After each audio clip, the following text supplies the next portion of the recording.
ദിവസങ്ങളായി ഭക്ഷണം കഴിച്ചിട്ട് വിശപ്പ് കാരണം ഉറങ്ങാൻ പറ്റാതായപ്പോൾ പ്രവാചകൻ വീട്ടിൽ നിന്ന് ഇറങ്ങി നടക്കുകയാണ്.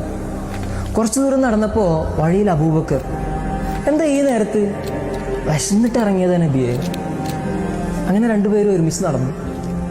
കുറച്ചു ദൂരം നടന്നപ്പോൾ വഴിയിൽ ഉമറുല്ലാനും, അദ്ദേഹത്തും ഇതേ കാരണം തന്നെയാണ് ഈ സമയത്ത് വീട്ടിൽ നിന്ന് ഇറക്കിയത്. അങ്ങനെ ഇസ്ലാമിലെ ഏറ്റവും പ്രമുഖരായ 3 പേര് വിശപ്പ് സഹിക്കാനാവാതെ പാതിരാത്രിയിൽ ഇറങ്ങി നടക്കുകയാണ്.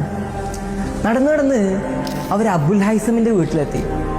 അബുൽ ഹൈസം പുറത്തേക്ക് നോക്കുമ്പോൾ ജീവിതത്തിൽ താൻ ഏറ്റവും ആരാധിക്കുന്ന 3 മനുഷ്യർ തൻ്റെ വീട്ടുമുറ്റത്ത് നിൽക്കുക. അദ്ദേഹം അവരെ സ്വീകരിച്ചിരുത്തി നേരെ തോട്ടത്തിലേക്ക് ഓടിപ്പോയി. ഈത്തപ്പഴവും തൻ്റെ ആടിനെ അറുത്ത് ഭക്ഷണമൊക്കെ നൽകി. ഭക്ഷണം കഴിച്ചു കഴിഞ്ഞപ്പോൾ പ്രവാചകൻ അവരോട് പറഞ്ഞു, ഈ അനുഗ്രഹത്തെ പറ്റിയും നാളെ നിങ്ങൾ ചോദ്യം ചെയ്യപ്പെടും. വർഷവും കോടിക്കണക്കിന് പിഞ്ചു മക്കൾ വിശന്ന് മരിക്കുന്ന ഈ ലോകത്ത് അളവറ്റ അനുഗ്രഹങ്ങൾക്കിടയിൽ നമ്മൾ ജീവിക്കുമ്പോഴും ഇല്ലാതായിപ്പോയ കാര്യങ്ങളെ ഓർത്ത് മാത്രം പരിഭവപ്പെടുന്നവരായി നാം മാറിയാൽ നമ്മളെക്കാൾ നന്ദി കെട്ടവരായി ഈ ലോകത്ത് മറ്റാരാണുള്ളത്?